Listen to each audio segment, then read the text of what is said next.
The metaverse is emerging as the next big technology platform and promises to become the next frontier for human experiences on the internet. Into the Metaverse covers companies, technologies, and trends that are bringing this promise to life. Join thought leaders Matthew Canterman, CFA, formerly a senior analyst at Bloomberg Intelligence, and Jonathan Raz-Friedman, founder and CEO of Super Social, as they interview the brilliant minds building, shaping, and investing in the metaverse.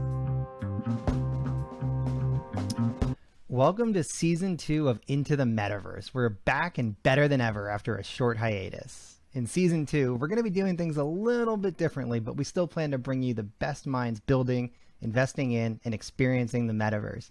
I'm Matthew, and I'm here with Yon, and we're just really excited to be back. Yon? Matthew, so great to be here after a short break. We have so many amazing things, amazing guests. We're really pumped about the next iteration of the podcast, and I'm sure our audience is going to love it. So let's kick it. Yeah, and so for those of you that are existing, recurring listeners, we thank you for being interested, and do note that we're on a new channel now. So if you had previously subscribed to our old podcast, you're going to have to resubscribe again on your favorite podcast platform. So please rate, review, and subscribe. We would really appreciate it. So our favorite question, Yon, and anyone who's listened to the podcast before knows it, but it's the one question we like to start off right off the bat. And I think, just to kick off Season 2, it's the best way to. Let's just level set expectations for us, for any new listeners who are new to the metaverse. What is the metaverse? And I think importantly, as we like to say, what is the metaverse not, which is just as important. Yeah, Matthew, we love starting with that question for ourselves and for the guests that we're inviting. And I'm going to start with what the metaverse is not, and kind of really hone in on those statements that we repeated in Season 1. The metaverse is not a device. The metaverse is not a VR headset or AR glasses or a game console or a mobile phone. We believe that the metaverse is truly the next iteration of the internet, the next frontier for human experiences over the internet through real-time 3D immersive worlds that are interoperable, persistent, large scale, where people are going to do so many more things. Part of it is going to be playing games, it's going to be attending concerts, playing together, learning together, potentially even work. And really, we're talking about a completely new technology platform built on top of technologies that have been built for the internet, that have been taken advantage by mobile phones, and really introducing new frontiers that consumers can reimagine what it's like to interact in virtual worlds. Now, we also know that there are other technologies that are becoming relevant, and we're going to talk a bit more about that today, and also in subsequent episodes, where other technologies like blockchain are coming in. And a lot of people now talk about a user-owned interoperable web as kind of the next iteration of the internet. And we are subscribing to the worldview that blockchain, crypto, and a user-owned internet is going to be part of what enables a metaverse, and definitely an open metaverse. But it's one of the key components that are important for the emergence of the metaverse, which is really that sort of new frontier for immersive human experiences that we have been describing. Yeah, absolutely. I think from a high level, for some people that are just trying to, think about what does this mean, Jensen Huang from Nvidia, and we're going to talk a lot about Nvidia on today's episode, but he put it nicely that if we look at the progression of the internet over the years, it's slowly become a bigger and bigger percentage of the global economy. We're roughly 10 to 20%, somewhere in that neighborhood, of global GDP is in the internet now. The metaverse is that next technology platform that's going to take us from 10 to 20% to hopefully 50% or more of global GDP being in the internet. So really building the bridges between the physical, the brick and mortar economy, and the digital. And so a lot of that has focused on games and proto-metaverse gaming platforms, but we've seen Nvidia make a lot of announcements on the enterprise side. I think over time, we're really going to start to see these bridges form. And I think that's why the metaverse is so exciting, because it's really it's taking everything that we've seen happen largely in the consumer space, e-commerce, social media, et cetera, and really bringing that to the rest of the economy. And I think that's, when you start to think about it from that perspective, it really can be truly mind-blowing, the size of how big this can be. And one more fundamental thing, Matthew, and we've been asked a lot about, like, what is actually the impact going to be on people, on consumers, on real people around the world. And really what we're looking at is a paradigm shift of human behavior. right? If you go back to beginning of 2020 with the arrival of COVID-19, it was abundantly clear that there is a shift, that now we're looking at a world where millions and possibly billions of people are looking at virtual worlds and virtual experiences as the places where they can now congregate. Virtual worlds where kids can play as in the form of a digital playground. Virtual worlds where people can interact and do work together, play together, read together, do parties and birthdays. And that sort of accelerant really profoundly impacted the evolution and the emergence of the metaverse. And that is something we should keep in mind as we continue to build the metaverse and making sure that it's a humane place where people can explore, can interact meaningfully, inclusively, creatively, to express, connect, and have a greater sense of belonging to a wider community, because I do feel that some of that has been lost with the closed platform and the social media that only wanted to get our eyeballs so they can sell ads. I think we have an opportunity to reimagine what the internet means for human connection. So with that in mind, Matthew, let's jump into switching gears a bit and going beyond what we've been describing now. And so as we are in the metaverse development cycle, it is clear that just by looking at public markets for companies such as Roblox and Unity, or broadly metaverse ETFs, the metaverse hype cycle is cooling off as we expected it would be at the start of the year. Go us, Matthew, we called it out. But if we go back to the episode we had with Craig Donato from Roblox, Chief Business Officer at Roblox, he made the point that we are still in the early innings of building toward this really true, genuine vision of the metaverse. So let's check in on that. Where are we now? Where are we going? And how long do we think it's going to take to get there? And maybe it would be worthwhile for our audience to also call out some of the key numbers that have been transpiring over the last 12, 24 months.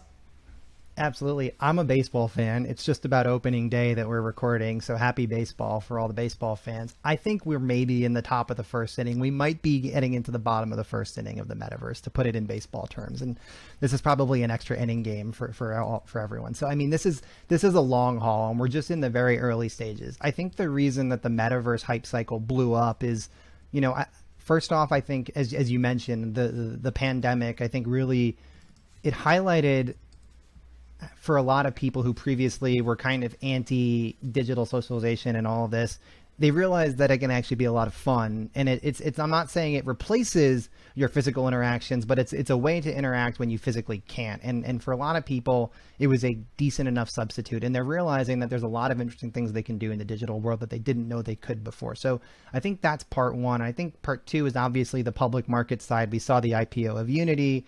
Roblox went public via direct listing, and we started to see real financials behind this stuff. In particularly, one number I'll throw out for Roblox, before the pandemic, if we look at the first quarter of 2019, they had roughly 16 million daily active users. In January of 2022, Roblox reported 55 million daily active users. So it's evident that these platforms have the growth of these platforms has accelerated tremendously. They probably jump-started a decade or so further into their development than they would have without the pandemic because of it. And so they've amassed all of these users they wouldn't have had otherwise. And so the flywheel effects, the dual flywheel effects that we talked about with Craig for Roblox and these types of platforms where you have, the dual social viral loops, the user loop got accelerated so much more rapidly than anyone could have expected. And now we're just playing catch up on the content and the business side. And I still think there's a long way for someone like Roblox and others like it to go on the business side and the monetization. Again, we're still very early here, but it's clear from the user scale that they're getting there. Now, to put this in perspective, when you compare it to the large internet social platforms out there, Meta Platforms, previously called Facebook, has 2 billion daily active users. So 55 million versus 16 million is a large growth. 55 million versus 2 billion is still very, very small. So in the scope of everything else out there, there's a long way to go for these platforms to gain a lot of scale. And I think the interesting piece, Matthew, when we talk about the future, something to keep in mind, obviously now that Roblox is also a publicly traded company and analysts are looking vigorously into its growth trajectory, 55 million daily active users. But what's interesting is that it is, to some extent, while a lot of people talk about Roblox as that sort of social platform, many more people refer to Roblox still as a company that is about gaming, right? And you know, it's super social. We're obviously focusing on Roblox and building games and experiences, but I do believe that Roblox's growth to get even remotely close to the 2 billion daily active users is really going to have to evolve as a social platform, as a social network that almost accidentally has games and concerts and other type of metaverse experiences, but it's predominantly a next generation social platform versus a next generation gaming platform. Yeah, I mean, this is why they changed the nomenclature from games to experiences within the Roblox platform, right? I think, you know, majority of the experiences are still games, but I think there are a lot of cool things going on that are not games or game-like, but are more places to hang out and do things that involve, you know, gaming type mechanics. So I think over time, definitely as the platform and other platforms mature, we'll see more of these, you know, just broadly social places to hang out. But for now, you're right. I think that it is largely driven by games, but this also goes back to our conversation with Mark Petit, and when we also talked about it with Ryan from Crucible, right? I mean, the metaverse can be thought of as the internet made by game developers because, you know, one of the core technologies powering this is real-time 3D. So that's Unity software, that's Unreal Engine from Epic, and, you know, game developers are the only companies in the world with, you know, decades of experience working with game engines and real-time 3D software. And so obviously it makes a lot of sense that this is emerging from gaming because this is where the talent is, the expertise is. Over time, as other types of companies gain expertise in this type of development, and as incumbent game makers think more broadly about how to broaden their scopes, I think we'll see more of these just pure social experiences take hold. But it does make a lot of sense that it's evolving from gaming. And you know, connecting that to the sort of cycle of where the metaverse is at the moment. Obviously, we're in the very early stages of the emergence of the metaverse. And, you know, one of our favorite episodes from last season, Matthew, was with Rev, the VP of Simulation and Omniverse at Nvidia. And one of the things we talked about, Rev, for those of our listeners who have listened to the episode, you will be familiar with what I'm about to describe. And for those who haven't, we highly recommend you go and check out that episode. And we're definitely planning to bring Rev for another run on our podcast. But one of the things we spoke to Rev about, which was phenomenally interesting, was the notion of an open metaverse, right? For a lot of people, a lot of proponents of the metaverse, the only real way for the metaverse to actually be a metaverse if it's truly open and truly interoperable. And we are obviously at a very early stage at the moment where we talk about Roblox, which is a closed loop platform. We talk about Fortnite Creative Mode, which is a closed platform, Minecraft closed platform. Blockchain provides a whole new interoperability possibilities and looking at platforms like Decentraland and the Sandbox. But we are also, what's clear is that there is so much more room for innovation and pioneering technologies and trailblazing experiences. And so I highly recommend for anyone who is looking to either build on the metaverse or invest in metaverse experiences and projects to really keep an eye on all of these platforms to see what are those sparks that are coming out. And ultimately, what are the things that are really attracting time and attention and money from users? Where are users spending their time? And to that extent, Roblox with 55 million daily active users is obviously ahead of the curve of a lot of these other platforms. The other data point I'll call out from Roblox, you know, to your point, is the engagement per user isn't falling off materially, precipitously like many thought it would, you know, as economies globally reopened. And I say globally, I'm in Hong Kong and we're basically still in full lockdown right now. So everywhere is obviously in a different state. But, you know, as most of the Western world reopened and has gone back to, you know, some semblance of normalcy, people are spending, if not the same amount, more time per user on Roblox than they did before the pandemic, than they did during the height of the pandemic. And so it's clear that behaviors have shifted tremendously because of the pandemic. And these platforms, the metaverse overall, are among the key beneficiaries of those long-term structural shifts in human behavior. And just, you know, I think one other thing we hit on is when we think about Web3 technologies, blockchain, I think it does tie back to a degree to the conversations we've had that have tied to identity and have tied to what we've called digital self-expression. I think that we have to separate the business decision, the business strategy decision from the technology choice decision. But it's clear now that there are technologies like blockchain, there's non-blockchain, just traditional database technologies being developed as well, that can enable interoperability across these platforms. I think for now, a lot of these closed platforms have made the business decision to be closed platforms for various reasons, whether it's the technology is not ready yet, they can't support it because they're still growing so fast, all the reasons that are out there. I do think over time that interoperability will be, foundational to the metaverse. I think that's what you talked about early on. And, I think that no matter how we get there, no matter what the technology choice is to get us there, it's going to be foundational to how we get there. As we think about those topics, though, as we think about, crypto and blockchain and, kind of these technologies, I think one of the big things that I get from a lot of people that a lot of questions I get is there's a lot of people that use the terms metaverse, Web3, crypto, blockchain interchangeably. They use these terms loosely. And I think that, maybe we're in a position to help kind of set the record. And so maybe, Yon, if you just kind of want to, help us set the record, how do you delineate between these technologies, Web3, blockchain, crypto, metaverse, and how should, people building stuff, people investing in this space, how should they, when they're pitching, when they're using these terms, what kind of definitions do you think we can start setting? There is obviously a lot of confusion between these trends, between these spaces, between these technologies, and there is some level of overlap, but at a very high level, strategic level, what's really compelling about blockchain and Web3 overall is the fact that they are going to enable a interoperable, user-owned web.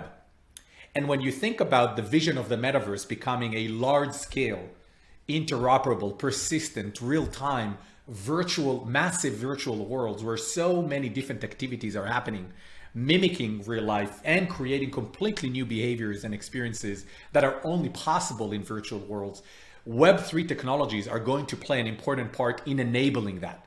Now, it doesn't mean that Web3 is the metaverse. It doesn't mean that all things related to Web3 has to be connected to the metaverse. But what it does mean, in my opinion, is that to enable the metaverse, the true vision of the metaverse, which we've defined today, is using those technologies to enable the interoperability, to take advantage of a user-owned web. And so when you are part of a metaverse or metaverse experiences, you are able to actually own and participate in the contribution and the ownership of the digital assets that are created in these large-scale virtual worlds. And so kind of to summarize, the metaverse is these large-scale, persistent, virtual, massive spaces that we've described, happening to a large extent because of the evolution of game engine and these sorts of technologies.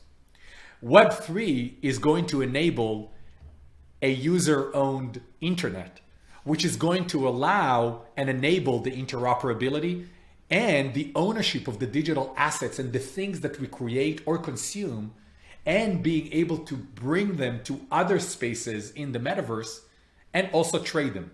And so there is an overlap. For the metaverse to fully be a metaverse, Web3 technologies would help enable that, but that doesn't mean that all Web3 has to do with the metaverse. Web3 has a lot of different applications that most likely will not necessarily have to lead to the emergence of the metaverse. I totally agree. And I think that's a great delineation and a great way to think about it. We're talking about a platform versus an enabling technology. It's no different than how we think about VR and AR in the metaverse. You have enabling technologies, those are access technologies, but they're still enabling technologies, but by themselves, they're not a platform. And I think that's, that's the important delineation that we need to have, and the right mindset we have to have going into this. A lot of people bought this NFT because of the metaverse, and it's like, wow, I think you missed a few steps. But look, Matthew, I think it's fair enough. It's all very a bit flabbergasting. There is a lot of buzzwords. There is just too much information, a lot of new information. I had this conversation a few days ago about the role of the metaverse in the education system, and the way I kind of looked at it was, teachers are still trying to figure out how to deal with the emergence of consumer technology like iPads. And we are now throwing them into the metaverse and starting to ask them questions about that. And so, it's a big thing. And I think this is also a good opportunity to manage expectation. The metaverse is something that it doesn't happen tomorrow, and it's not going to happen in 20 years. We are in an active evolution of growing into a metaverse, and it's going to be an evolution, not a revolution. It's not going to be that one day people will wake up and say, okay, goodbye Internet 2.0, hello Metaverse and Web 3.0. At the end of the day, for majority of the world population, it's going to be the internet. They're going to think about the metaverse as, oh, we are just in a more realistic internet. Everything is going to be an evolution of what people already know, and it's just going to happen organically. We are in the know, and we are living these trends and technologies every day, but 98% of the world population are just going to suddenly evolve into those spaces without even knowing what on earth, Matthew, you and I have been talking about in all of these episodes. And that's okay.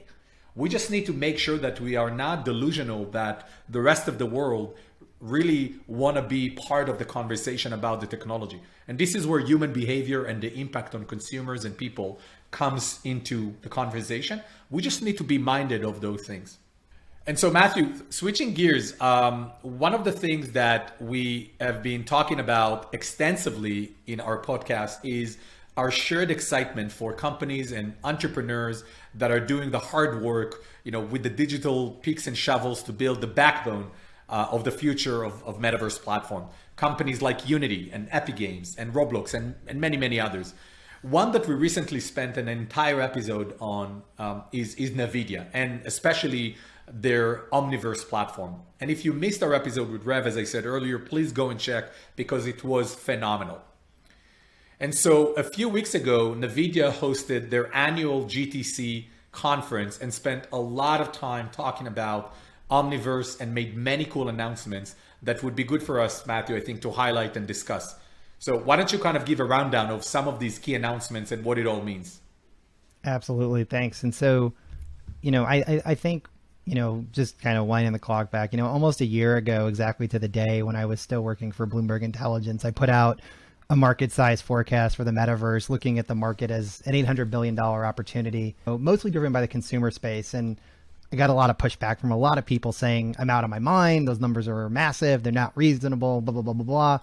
Well, for those that kind of thought that that was true, well, I think as we've evolved over the last year and as we've really seen what the metaverse entails, I think a lot of people are coming around to whatever the number is. This is a massive opportunity. And, Nvidia put some numbers around the Omniverse opportunity, particularly on the enterprise side. And I thought that was really interesting to bring to the table, and so at their investor day alongside GTC, they see $150 billion opportunity for the Omniverse software among enterprise customers alone. And when you add in the hardware platforms that they're building for the metaverse, that's a $300 billion opportunity by itself. And I didn't even include enterprise in my forecast. So this is on top of that. And so, Yon, we've talked a lot about how, this can be trillions and trillions of dollars. And that's why I went back to the analogy of global GDP and the global economy, because we are looking at huge numbers for the potential of the metaverse, potential of the internet. So just diving into some of the pieces they announced, one of the things they really focused a lot on was enterprise digital twins. And I thought this was really interesting because a lot of the talk around digital twins has been focused mostly on avatars and kind of, recreating yourself in the digital world for platforms. But, doing it for, factories for the enterprise, they even showed how Amazon's using it inside their warehouses today, being able to basically better optimize and more efficiently manage your warehouses, your factories with the metaverse technologies. That's a really cool application. And it was cool to see that in use today. I mentioned the hardware. They also announced the OVX platform, which is basically a bunch of GPUs and a custom built server. So you can run this stuff at high scale locally.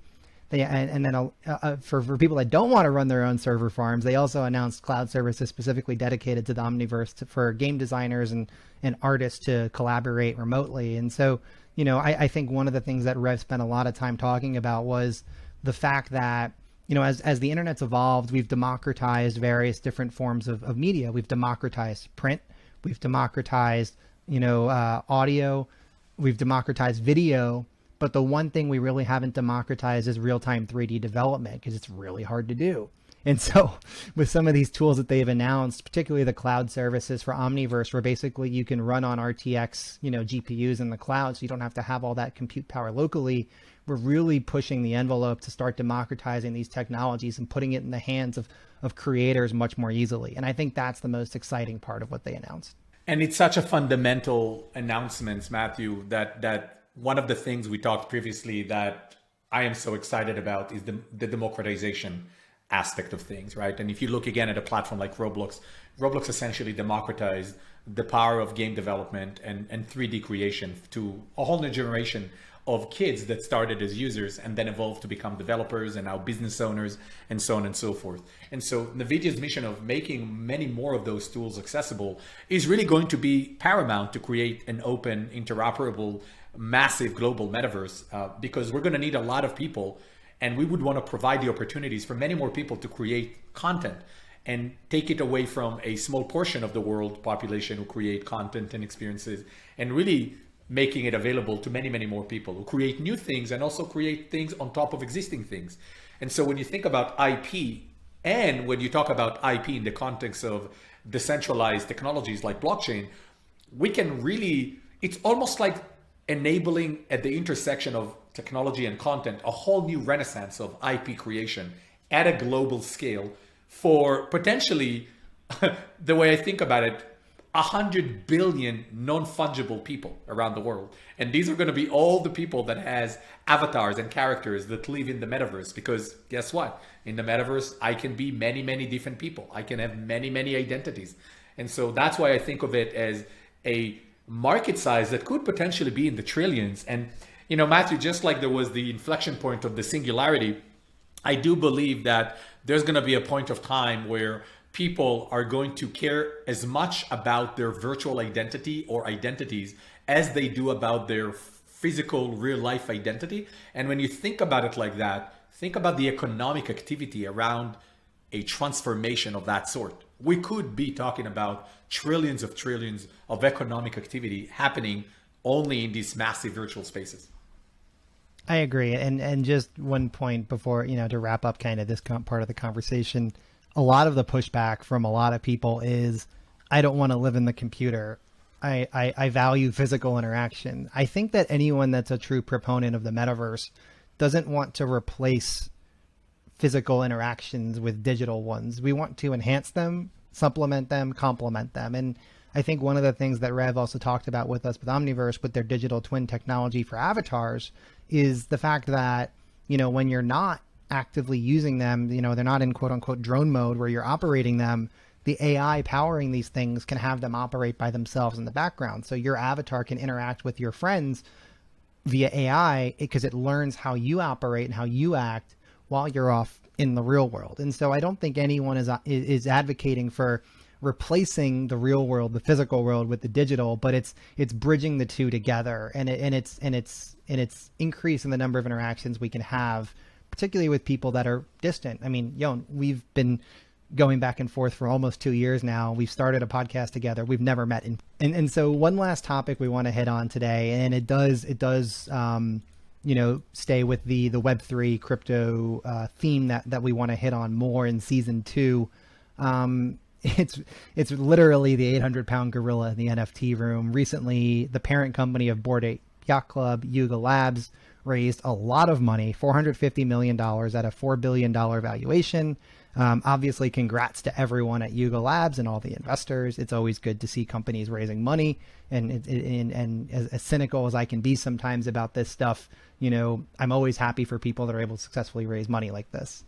I think what's notable for us is that part of the use of proceeds they've targeted is specifically to build an NFT metaverse around the NFT brands they have, which includes Bored Apes, CryptoPunks, and Meebits now, which are, I think that's 3 of the top 4 NFT collections now by value. So it is quite a promising portfolio they've put together. And I know, Yon, you've been looking a lot at this stuff.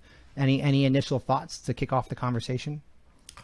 Yeah, so obviously joining in the congratulations for the Yuga Labs team, incredibly impressive execution. What started as a mere PFP collection of Bored Apes back in May 2021 has evolved to really a new type of IP and brand franchise. And it's really phenomenal to really look at that as a first trailblazing sort of company building on top of an NFT collection, which I believe serve as an inspiration and enable people to imagine what's possible. What's really interesting, as you said, Matthew, about what Yuga Labs is intending to do with the proceeds of this fundraise is to build what they refer to as sort of an NFT-based gaming metaverse that will enable interoperability for anyone who owns NFTs to come into the gaming metaverse that they're creating. And I think that is sort of the first example of a blue chip NFT collection that is really going after building its own metaverse. They're not bringing their Bored Apes or their CryptoPunks to the Sandbox or Decentraland. They have a bigger vision, and they're creating, what they define as quote unquote their own NFT metaverse. And I think that will really drive many more creative projects to really think about, okay, so you launched an NFT collection, now what? I think we're past the point of just launching an NFT collection, right? When I think about what should our approach as a company be about Web3, it cannot just be about, okay, let's launch cool art with an NFT collection. And this is maybe an opportunity to outline my belief on what's really unique about NFTs is that it's really about being a living organism. What's really unique about NFT is it's a new type of technology that enable creation of digital assets that can have a never-ending evolution of the IP. Some of that evolution can happen because of the company, like what Yuga Labs is doing with their Bored Apes. They create more games. They're probably going to create streetwear, and they're going to create consumer products. And I'd like to assume there's probably a TV series down the road. But what's even more phenomenal about the evolution of NFT and where NFTs are going as an evolutionary NFT product is what creators who own NFTs can do with the NFTs. And I have seen multiple different projects of people who are taking their Bored Ape and creating a comics book just on the back of one NFT that they own. And that is, to me, the fundamental thing when we think about decentralized IP and the possibilities of creating new type of IP. But again, bringing it full circle to the Yuga Labs story, it's a phenomenal story. It opens up people's imagination of what can you do when you have a great collection of NFTs. It shines a light on the bigger goals that you can have by building an NFT collection. And I also think that it starts to really connect the dots between NFTs, Web3, and how it can inform the creation of a metaverse or nano metaverses that ultimately feed into a bigger environment. Yeah, I think I absolutely agree with everything you said. I mean, for me, one of the things that kind of maybe 6 months ago or so that I kept thinking about was the fact that if you owned like a PFP NFT, like a Bored Ape, there was a lot of talk at the time that, we'll just be able to bring it into any game because people will design these PFPs as characters. Well, I don't know if people listening actually make games, but that's really difficult to do for a very low probability chance that one of 10,000 people is going to show up in your game, because you have to program and code and do art styles and manage all the interactions for all of those NFTs with each other, with all of the existing characters inside your game. That's really cumbersome, really expensive, and really difficult to do unless, you have guarantees that they're going to show up. Well, if you build it yourself now, you have a lot bigger chance of them actually showing up with their NFTs inside your game, inside your metaverse. And so I think for a lot of these large platforms, these large NFT collections that were kind of thinking about this is kind of the only way forward for them. I think it was very unlikely that people would build this into other things. And so they're going to have to do it themselves. Now, they're going to have to go out and hire a lot of talent. I'm sure that's what a lot of the proceeds for the 450 million is going towards. Is they're going to need a lot of game developers, a lot of people with experience building this stuff to build it from the ground up. It's going to be a lot of work. It's going to be a lot of effort, and it's going to take a long time. And I think that anyone that has seen game development timelines, I mean, 3 to 5 years is for a AAA game. I think for something that's lower quality, potentially 1 to 2, but this isn't going to happen overnight. This is going to be a long time to build, but for them to realize that vision of these PFP type NFTs transforming into metaverse characters and avatars, this is the way forwards. And so it's good to see them taking that leap of faith into that next journey. 100%. I'm with you, Matthew. And I think one of the things that we're going to want to demystify also in this podcast, and Matthew, I think we should have a whole episode about that, is interoperability.